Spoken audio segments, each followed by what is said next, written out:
हम आज डॉक्टर हैं जी। अगर बाबा साहब ना होते तो हमारे समाज को पढ़ने लिखने का अधिकार ही नहीं था जी।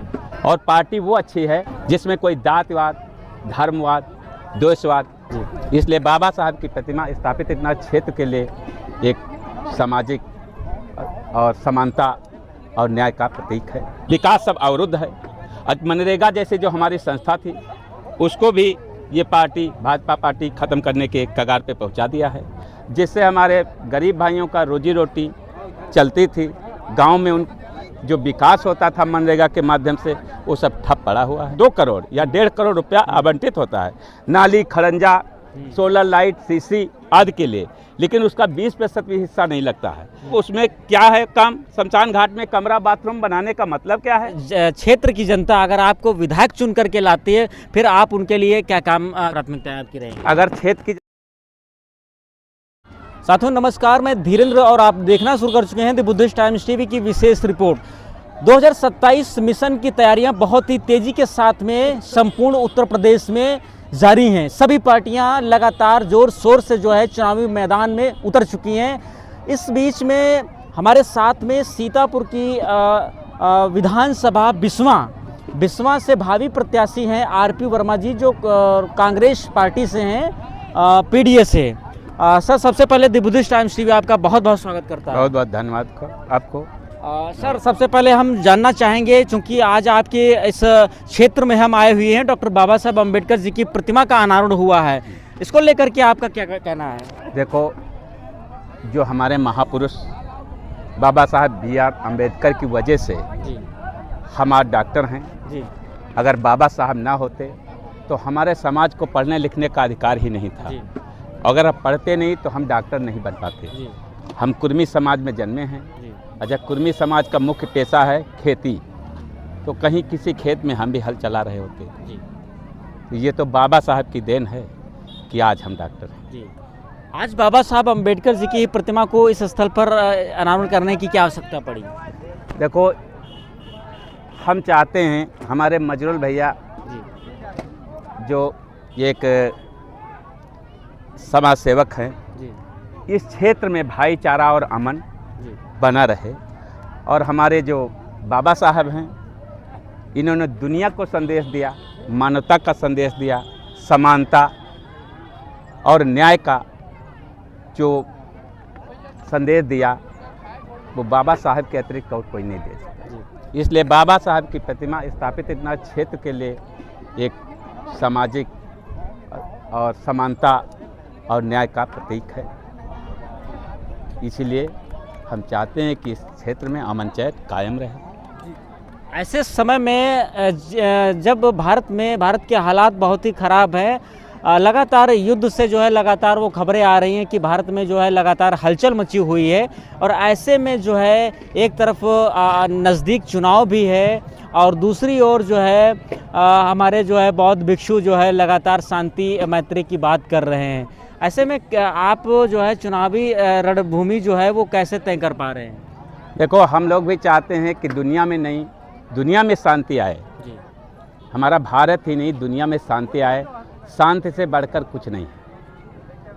और चुनावी जो है, एक चुनाव उस स्तर पर लड़ा जाए जिससे समाज का कल्याण हो, और पार्टी वो अच्छी है जो सबको लेके साथ चले, जिसमें कोई जातिवाद, धर्मवाद, द्वेषवाद ये सब ना हो।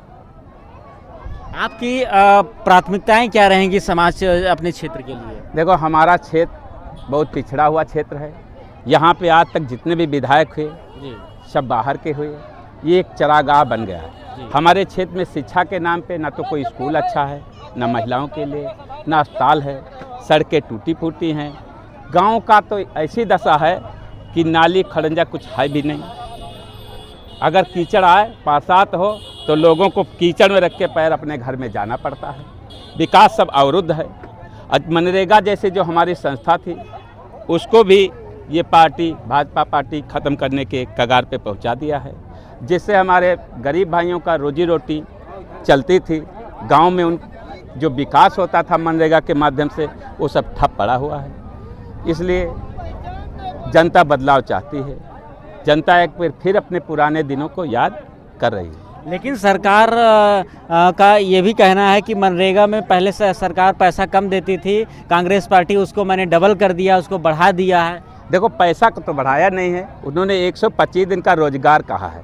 जब 100 दिन का आप रोजगार नहीं दे सकते तो 125 दिन का क्या? अगर पैसा डबल कर देते या रोजगार देते तो बात अच्छी थी। और देखो, मनरेगा एक एक्ट था, उसमें जो था कि आपको 100 दिन को काम देना ही देना है, और इन्होंने कर दिया है 125 दिन का, लेकिन काम होगा तो देंगे और नहीं तो नहीं देंगे।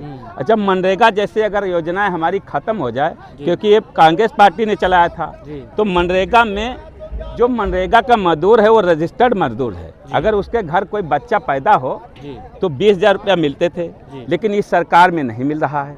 मनरेगा में जो मजदूर काम करता हो तो अगर उसके घर में लड़की की शादी हो तो उसको 80,000 मिलते थे, जो इस सरकार में नहीं मिल रहा है। मनरेगा में जो मजदूर काम कर रहा हो उसका बच्चा चाहे फॉरेन तक पढ़े, उसका पैसा सरकार देती थी, लेकिन इस सरकार में नहीं दे रहे हैं।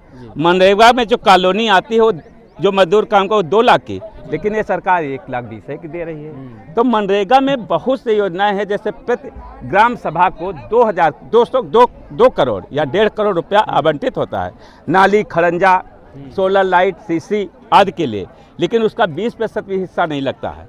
अगर उसका आधा भी लग जाए तो हमारे गांव भी शहर जैसे सुंदर बन जाएंगे, लेकिन ये सरकार में कुछ भी नहीं हो रहा है। सारा के सारा भ्रष्टाचार की भेद चल रहा है, अधिकारी सब भ्रष्टाचार में लिप्त हुए, सरकार और अधिकारी मिलके इस देश को लूट रहे हैं। लेकिन डॉक्टर साहब, ये सरकार की तरफ से, प्रशासन की तरफ से लगातार बयानबाजी आती है कि सरकार जनता को जो है किसान निधि दी जा रही है, जनता को जो है राशन फ्री दिया जा रहा है, जनता को अन्य समस्याओं के हल के लिए उनके लिए नई नई योजनाएं तैयार की जा रही हैं। देखो, किसान को जो सम्मान निधि दी जा रही है, अगर किसान का रेट बढ़ा दो, सब सरकारें 25-30 रुपया बढ़ाती थी, लेकिन ये सरकार जब से आई है कोई रेट नहीं बढ़ाया।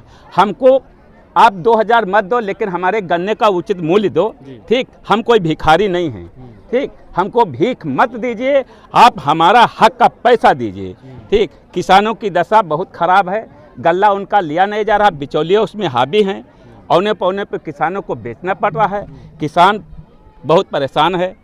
और इसमें जितनी भी योजनाएं सरकार ला रही है, जितनी भी योजनाएं ला रही सरकार की अपने लिए ला रही है, जनता के हित के कोई नहीं है। चाहे आप कूड़ा घर देख लीजिए जो बाहर बने, उनका क्या यूज है?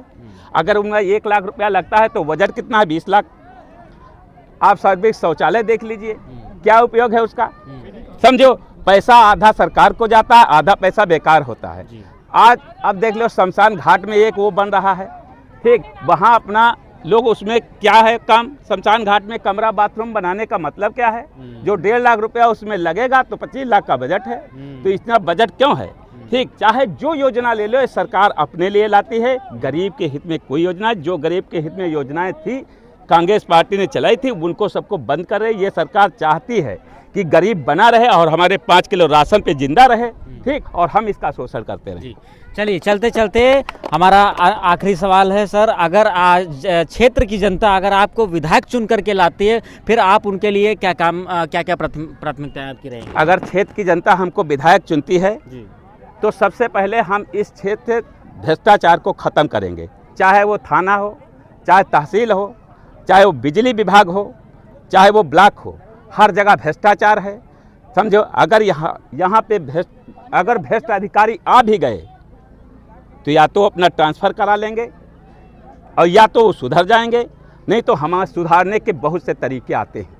हम इस देश की जनता को सब वो अधिकार देंगे जो इनको बाबा साहब ने दिया है, समानता का, शिक्षा का, स्वास्थ्य का, ठीक? हम एक बहुत बड़े अस्पताल का निर्माण कराएंगे, इनके लिए शिक्षा के लिए स्कूल, कॉलेज जो इस क्षेत्र में नहीं है, जितना हम ला सकते हैं वो लाएंगे, ठीक? और जनता की सेवा में है, सदैव तत्पर रहेंगे।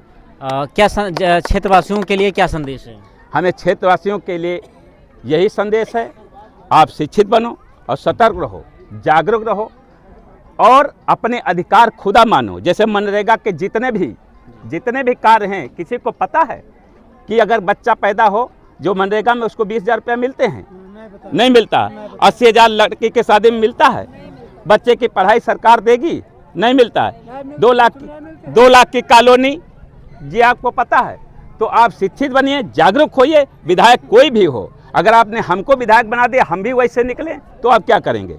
ठीक, इसलिए आप जागरूक बनो, सतर्क रहो, ठीक, शिक्षित बनो, अपने बच्चों को पढ़ाओ जरूर और योजनाओं के बारे में उनको जागरूक कीजिए, शिक्षित कीजिए।